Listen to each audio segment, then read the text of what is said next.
సదాశివసమారంభాం వ్యాసశంకరమధ్యమాం అస్మదాచార్యపర్యంతాం వందే గురుపరంపరాం. జ్యోతిష్ శాస్త్రాన్ని భావితరాల వారికి ప్రసాదించిన ఋషుల యొక్క పాదపద్మాలకి నమస్కారం చేసుకుంటూ, అలాగే నాకు ఈ జ్యోతిష విద్యను నేర్పిన గురువర్యులు జ్యోతిష బ్రహ్మ కీర్తిశేషులు శ్రీ ఈరంకి సూర్యనారాయణమూర్తి గారు, సూర్య శ్రీ దైవజ్ఞ గారి యొక్క పాదపద్మాలకి నమస్కారం చేసుకుంటూ, ఓం శ్రీ మహాగణాధిపతి నమః, శ్రీ గురుభ్యో నమః, హరి ఓం. వీక్షకులందరికీ నమస్కారం. మిథున రాశి వారికి భాగ్యస్థానమందు 5 గ్రహాలు కూడి ఉన్నాయి.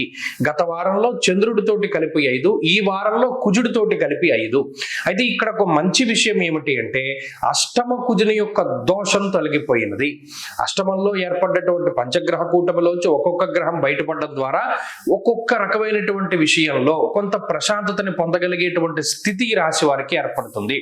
ఇప్పుడు ఈ మార్పు, అష్టమ కుజుని యొక్క మార్పు ద్వారా ఏదైనా మనం ఉద్యోగం పోతుందేమో, లేదా మనం స్థానం మార్పు జరగవలసి వస్తుందేమో, లేదా మనం ఏదైనా అప్పుల పాలు అయిపోవలసి వస్తుందేమో, లేదా మన చేతిలో డబ్బులు ఉన్నటువంటివి సరిపోకుండా ఎక్కువ ధనాన్ని మనం ఖర్చు పెట్టవలసి వస్తుందేమో అనేటువంటి భావనలు ఏవైతే ఉన్నాయో, ఆ భయాల నుండి బయటపడడానికి ఈ గ్రహస్థితి సహకరిస్తుంది.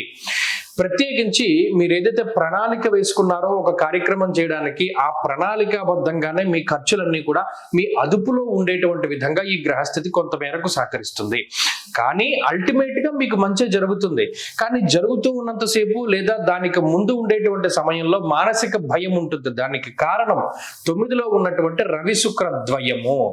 వారు విచారాన్ని వ్యక్తం చేసేటువంటి విధంగా చేస్తారు. అంటే మనం అనుకున్న పని అవుతుందా లేదా, ఉద్యోగంలో కానీ, వ్యాపార పరంగా కానీ, కుటుంబ పరంగా కానీ, సంతాన పరంగా కానీ, అది ఏదైనా అనుకోండి, మనం ఇది ప్రణాళిక వేసుకున్నాం, ఇది దాటితే ఏమవుతుంది అనేటువంటి భయం ఉంటుంది. ఆ భయమే ఉంటుంది తప్పితే ఏది కూడా మీరు వేసుకున్న దానికి విరుద్ధంగా జరగదు. గ్రహస్థితి మీకు సానుకూలంగానే ఉన్నది. కారణం ఏంటి అంటే, దశమ ఏకాదశ స్థానాల్లో చంద్రుని యొక్క సంచారం ఉండడం వల్ల యథామాత సుతాన్ రక్షే తథా రక్షత చంద్రమాహ.